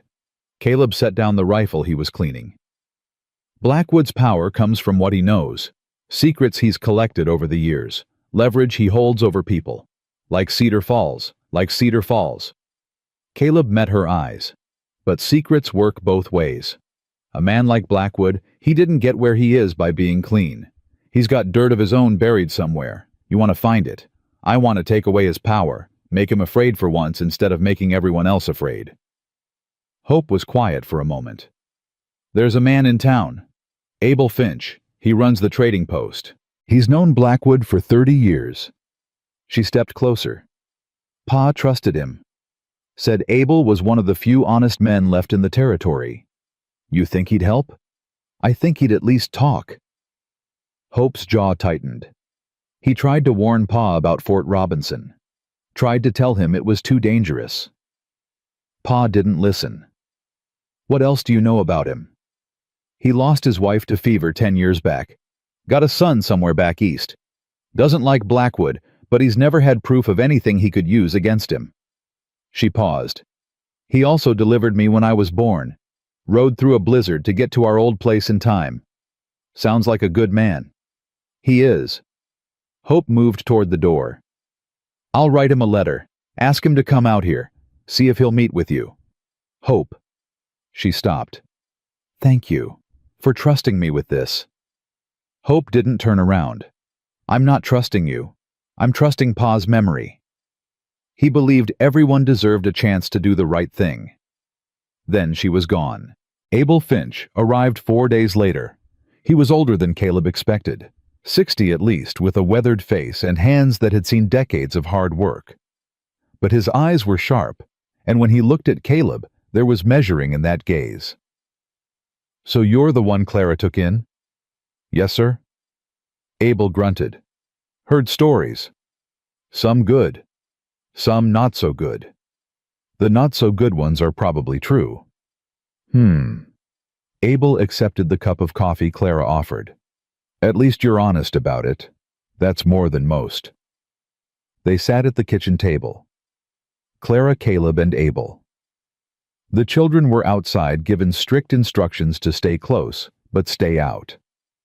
"Hope tells me you've got questions about Blackwood." "I've got questions about how to stop him," Caleb said. "Permanently." Abel was quiet for a long moment. Cornelius Blackwood came to this territory 30 years ago with nothing but ambition and a willingness to do whatever it took to get ahead. He started as a quartermaster in the army, made connections, learned secrets, figured out how to turn information into power. That much we know. What you might not know is how he got his start. Abel leaned forward. "Back in '62 there was a wagon train that went missing near the Platte River. 43 people, men, women, children, never found a trace. Indians. That's what everyone assumed. Lakota Raiders were active in the area. But I had a friend who was scouting for the army back then. He found something. Tracks leading away from where the wagons were attacked. Boot prints mixed with moccasin prints. White men and Indians working together. That's what he thought." Abel's face darkened. He tried to report it, but the army wasn't interested. Easier to blame the Indians. Cleaner. "My friend kept digging on his own. Found out someone had been selling information to raiding parties. Telling them which wagons were carrying valuables, which routes were undefended. And you think that someone was Blackwood? I think Blackwood came out of nowhere with enough money to buy his first piece of land about 6 months after that wagon train disappeared." Abel's eyes met Caleb's. "Draw your own conclusions." Clara's face had gone pale. "He was selling out his own people." "If I'm right, he was doing worse than that. He was getting them killed for profit." Caleb felt cold rage building in his chest. "Can you prove any of this?" "My friend kept notes, wrote down everything he found. Names, dates, places. He was going to take it to the territorial governor. But he died before he could. Fell off his horse, they said. Broke his neck." Abel's voice was bitter. "Awful convenient timing, if you ask me." "Where are those notes now?" Abel reached into his coat and pulled out a leather-wrapped bundle. "I've had them for 20 years. Kept them hidden. Too scared to use them, too stubborn to destroy them." He set the bundle on the table. Maybe it's time they finally did some good. Clara stared at the bundle. This could destroy him, or it could get us all killed. Abel looked at each of them in turn. Blackwood's got friends everywhere. Law, politics, business. If we move against him, we better be sure we can finish it. Because if we miss, he won't. Caleb picked up the bundle. Felt the weight of it in his hands. "How do we use this?" "There's a circuit judge coming through in 2 weeks, Abel said. "Judge Morrison? He's honest.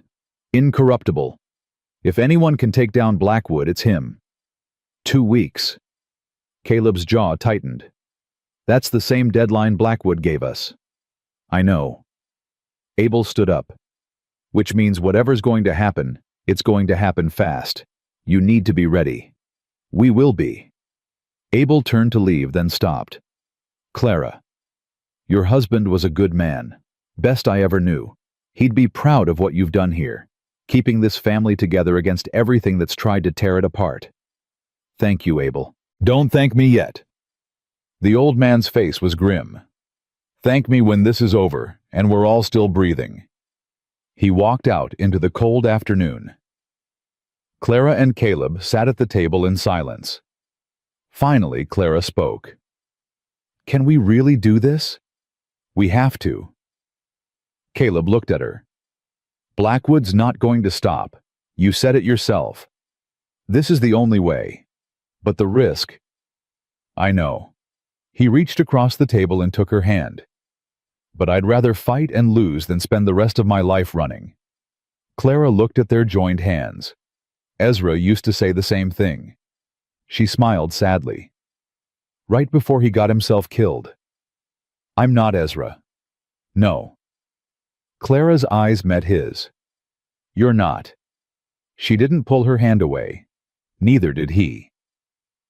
The next week passed in a blur of preparation. Caleb rode to 3 neighboring homesteads, talked to families who'd felt Blackwood's pressure over the years, found allies he hadn't expected. Tom Garrett, who'd lost half his herd to rustlers that Blackwood's men had miraculously driven off for a price. Sarah Whitmore, whose husband had signed over mineral rights under duress and died of shame 6 months later. Ben Cooper, who'd watched Blackwood foreclose on his father's property over a debt that had never existed in the first place. They all had stories. They all had grievances. And they were all tired of being afraid. We stand together, Caleb told them. All of us.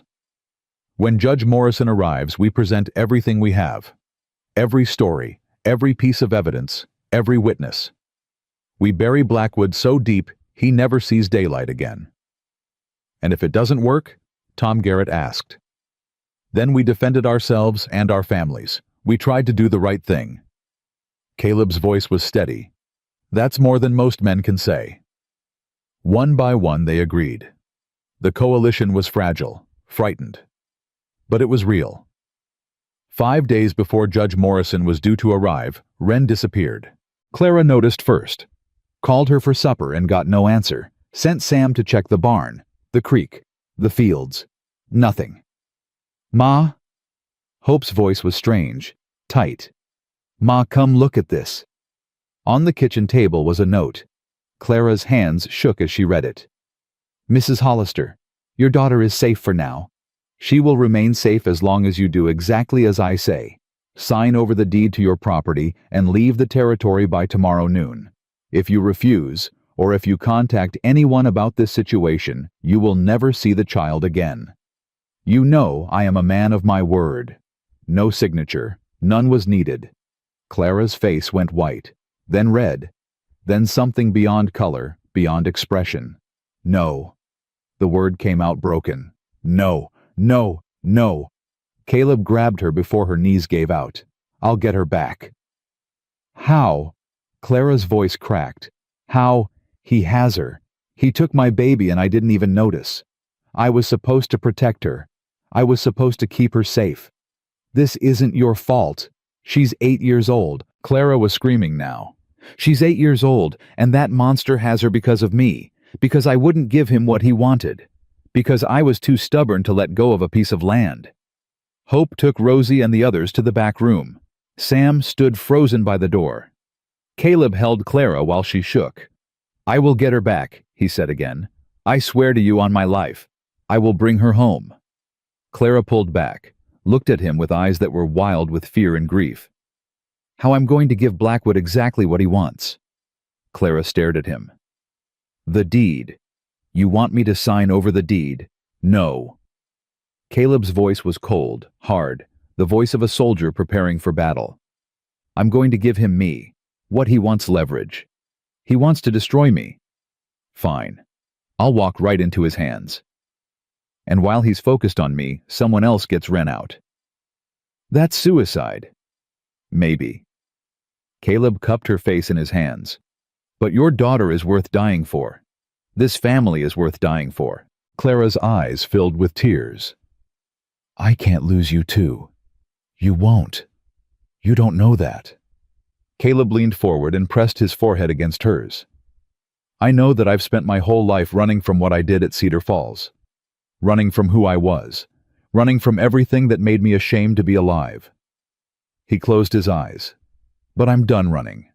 Whatever happens tomorrow, I'm going to face it. Not because I'm not afraid, because I finally found something worth being brave for. He pulled back. Clara's tears were falling freely now. I love you, she whispered. I didn't want to. I tried so hard not to. But I love you. I love you too. It was the first time either of them had said it out loud. The words hung in the air between them. Simple, true, terrifying. Then Clara wiped her eyes and her face hardened. "Tell me the plan." Caleb told her. By midnight, everything was in place.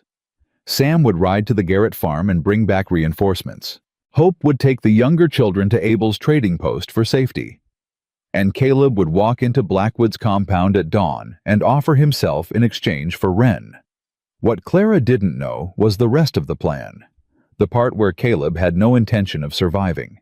He'd made peace with it during the long hours of preparation. Some debts could only be paid in blood. Some sins could only be washed clean by sacrifice.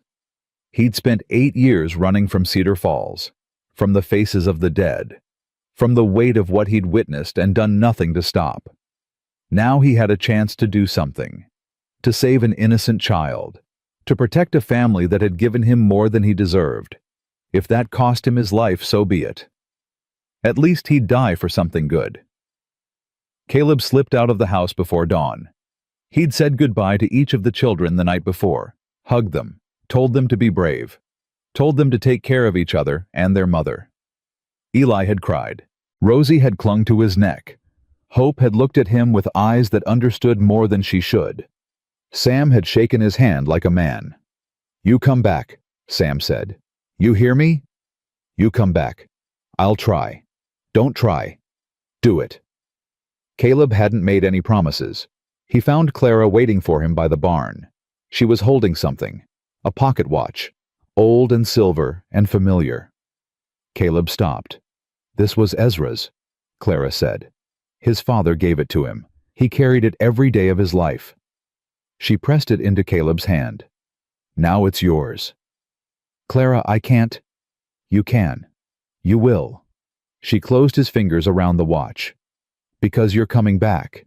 You're coming back to me and our children and this life we're building together. Our children." The words hit him like a fist. "Yes." Clara's eyes burned into his. "Our children. Mine and Ezra's, and now yours too. Because that's what family is. It's not blood. It's choice. It's showing up every day and fighting for each other." She grabbed his shirt and pulled him close. "So you're going to walk into that monster's house and you're going to get our daughter back and you're going to come home. Do you understand me? I understand. Promise me." Caleb looked into her eyes, saw the love there, the fear, the desperate hope. He couldn't lie to her, but he couldn't break her heart either. "I promise I'll do everything in my power to come back to you." Clara kissed him. It wasn't gentle, it wasn't soft. It was fierce and desperate and full of everything they hadn't had time to say. When they finally broke apart, both of them were breathing hard. "I love you," Clara said. "I love you too. More than I knew I could love anything." He touched her face one last time. Then he turned and walked into the darkness. Behind him, Clara watched until he disappeared. She didn't cry. She'd save her tears for later.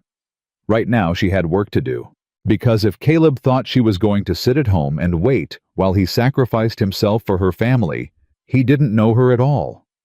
Clara walked back into the house and pulled out Ezra's old rifle. It was time for war. Blackwood's compound sat on a rise overlooking the valley like a king's castle. Caleb walked toward it in the gray light of dawn, hands empty, rifle left behind. Every step felt like walking through deep water. Every breath felt like it might be his last. He'd made his choice. Now he had to live with it, or die with it. The guards spotted him 100 yards out. 2 men with rifles positioned at the gate. That's far enough. One of them stepped forward. "State your business." Caleb stopped. "Tell Blackwood that Caleb Mercer is here. Tell him I'm ready to talk." The guards exchanged glances. One of them disappeared inside. 5 minutes passed. 10. Then the gate opened and Cornelius Blackwood stepped out. He was dressed like he was going to church. Clean suit, polished boots, silver hair perfectly combed. The picture of civilization in a land that had none. "Mr. Mercer." His voice was silk over broken glass. I must admit I didn't expect you to come alone. Where's the girl safe? For now. Blackwood smiled, though that could change depending on how this conversation goes. I'm here to make a deal. Are you? Now Blackwood clasped his hands behind his back. And what could you possibly offer me that I don't already have me? Caleb met his eyes. You want to destroy me. Use what you know about Cedar Falls. Fine, I'll give you a full confession. Written and signed, everything I saw, everything I did, everything I failed to do. Blackwood's eyes glittered with interest. And in exchange, you let the girl go. You leave Clara and her family alone. Forever. That's quite an offer. Blackwood stepped closer. But why would I settle for destroying you when I can have the land as well? Because if anything happens to that family, I'll make sure every secret you've ever buried comes out. Caleb's voice was cold. The wagon train in '62, the scouts you paid off, the families you sold to raiders for profit. Blackwood's face went still. I have documents, signed statements. Everything your old friend kept before his convenient accident. Caleb smiled. Right now, copies of those documents are on their way to Judge Morrison. If I don't walk out of here by noon with that little girl, every piece of dirt you've ever tried to hide will be on his desk before sunset. You're bluffing. Try me. The silence stretched between them. Blackwood's composure cracked. Just for a second. Just enough to show the monster underneath. Then he laughed. Well played, Mr. Mercer. Well played indeed. He gestured to his guards. Bring the girl. One of them disappeared into the compound. Minutes later, Wren appeared. She was pale, scared, but alive. The moment she saw Caleb, she tried to run to him. The guard held her back. Mr. Caleb. It's okay, little bird. Caleb kept his voice calm. It's okay. You're going home. Blackwood stepped between them. Not so fast. The girl for the confession. That was the deal. And you'll get it, after she's safe. I don't think so. Blackwood's smile turned cold. I think you'll write that confession right now, right here. And then maybe I'll consider letting her go. Caleb felt ice form in his stomach. This was the part of the plan where everything could fall apart. All right. He kept his voice steady. Give me paper. Blackwood snapped his fingers. One of his men brought writing materials. Caleb sat down on a wooden crate near the gate, picked up the pen, started writing. Cedar Falls, December 1868. I, Caleb Mercer, former cavalry officer, do hereby confess. The words came slowly, painfully, each sentence a nail in his own coffin. He wrote about the village, the attack, the women running with children in their arms, the old men trying to protect their families with weapons that couldn't compete with army rifles. He wrote about standing there, watching, doing nothing while people died. He wrote about the years after, the running, the shame, the dreams that wouldn't let him forget. By the time he finished, his hand was shaking. He signed his name at the bottom. Blackwood picked up the paper and read it with obvious satisfaction. Excellent. This is everything I need to... A rifle shot cracked the morning air. One of Blackwood's guards dropped.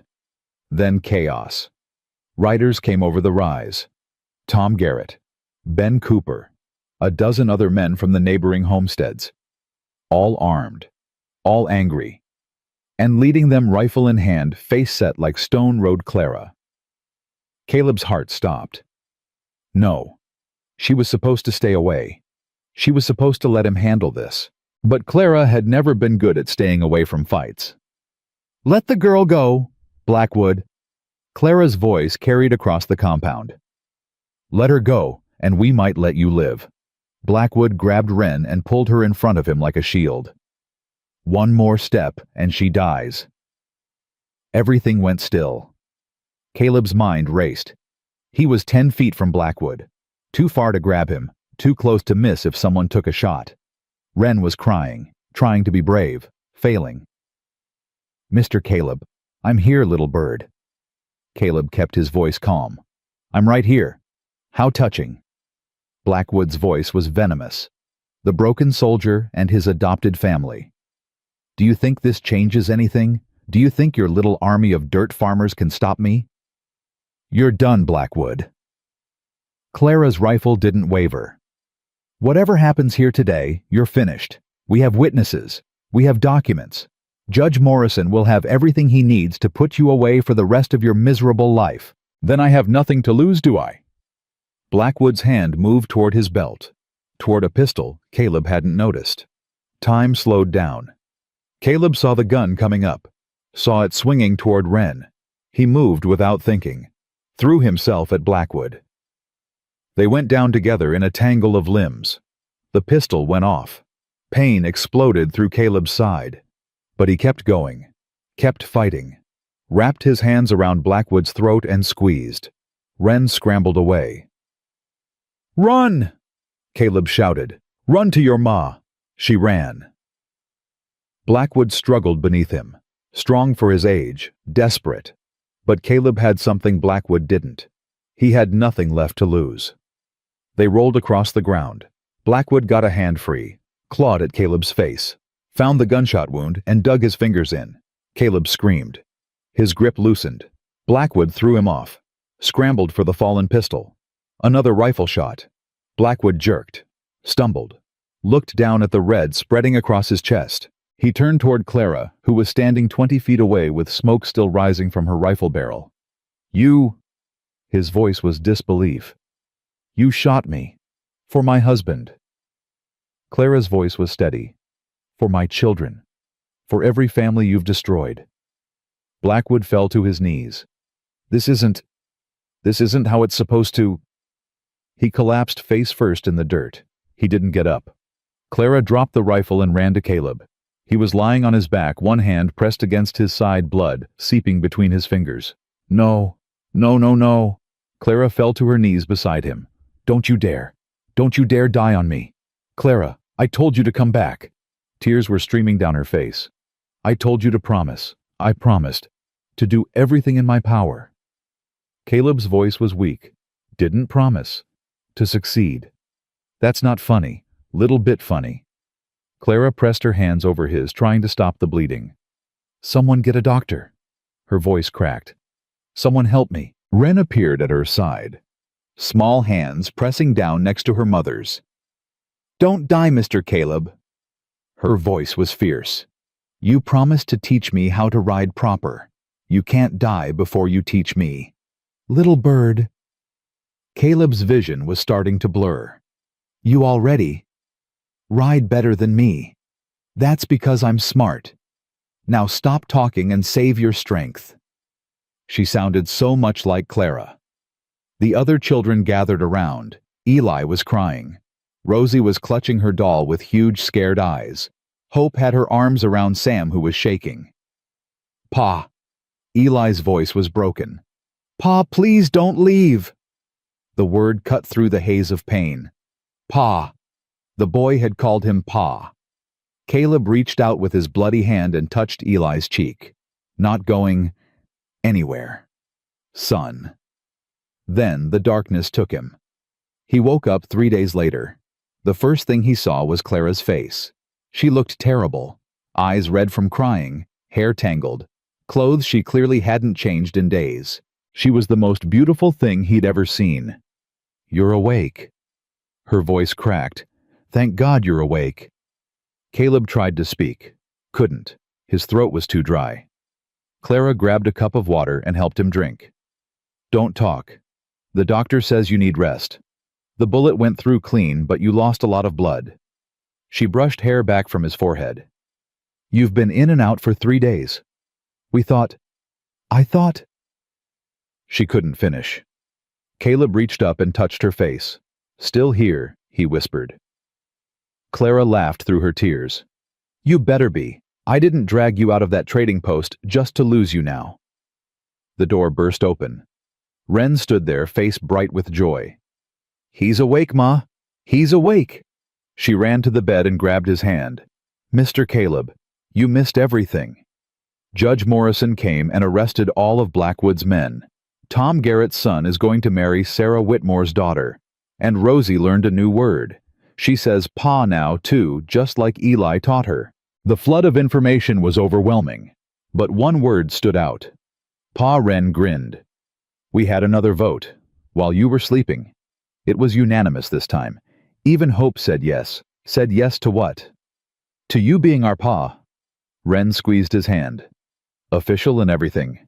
Ma says you have to get better first so we can have a proper wedding, but after that, you're ours forever. Caleb looked at Clara. She was smiling. Really smiling. The kind of smile that transformed her whole face. Seems the children have decided, she said, and I've learned never to argue with a unanimous vote. Clara? Shh. She leaned down and kissed his forehead. We'll talk when you're stronger. Right now, just rest.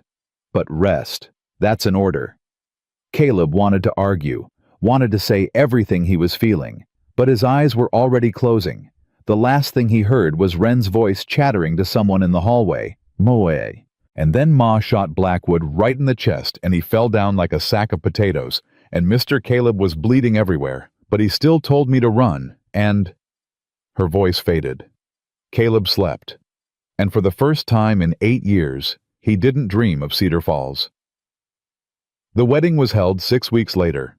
Not a big affair, just family and friends gathered in the yard of the homestead that Clara had fought so hard to keep. Abel Finch performed the ceremony, his weathered face beaming as he read from his old Bible.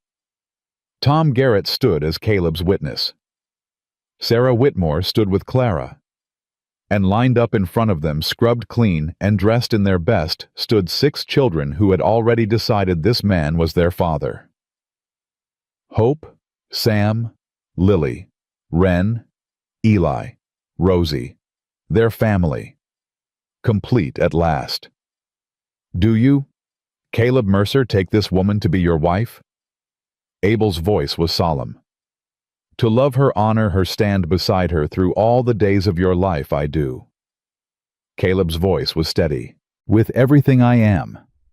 And do you? Clara May Hollister, take this man to be your husband. To love him, honor him.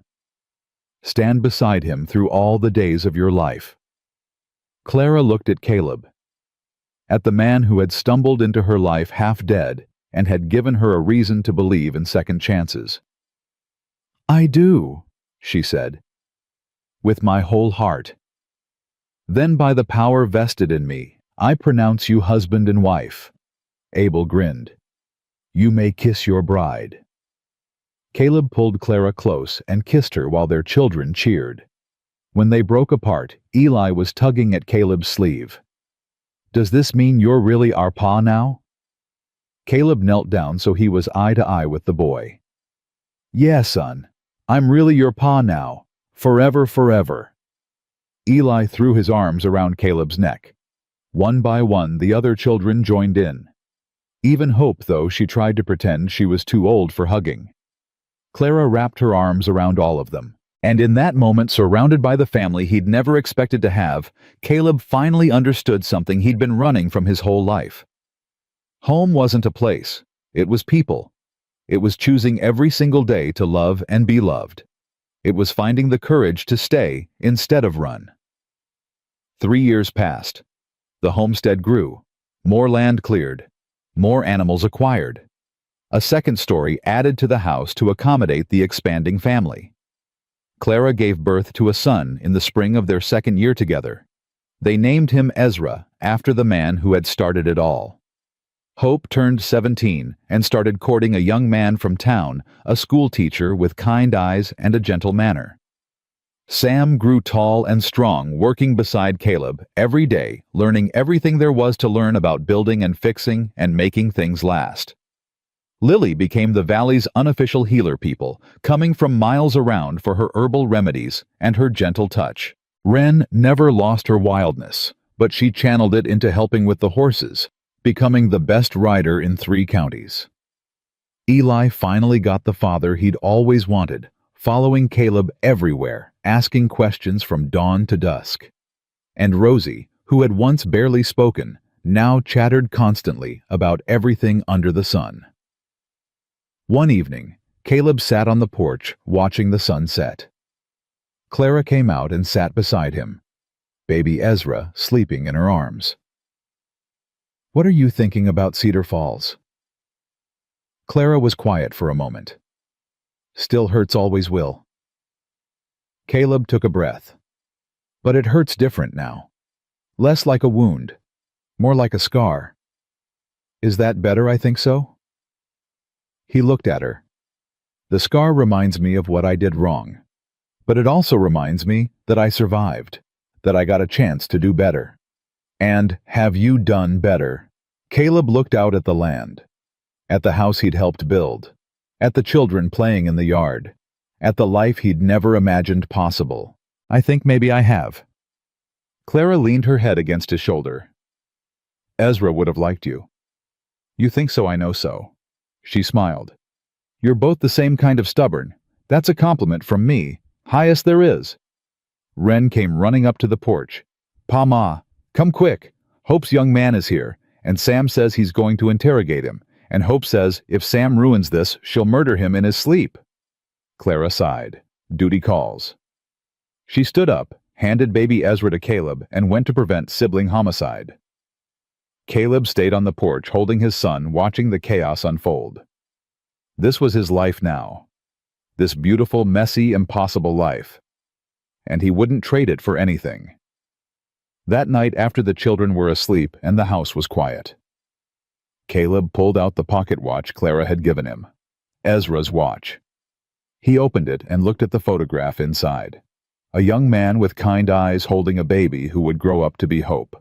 "Thank you," Caleb whispered to the picture, "for loving them first, for teaching them how to survive, for leaving them strong enough to let me in." He closed the watch and held it against his heart.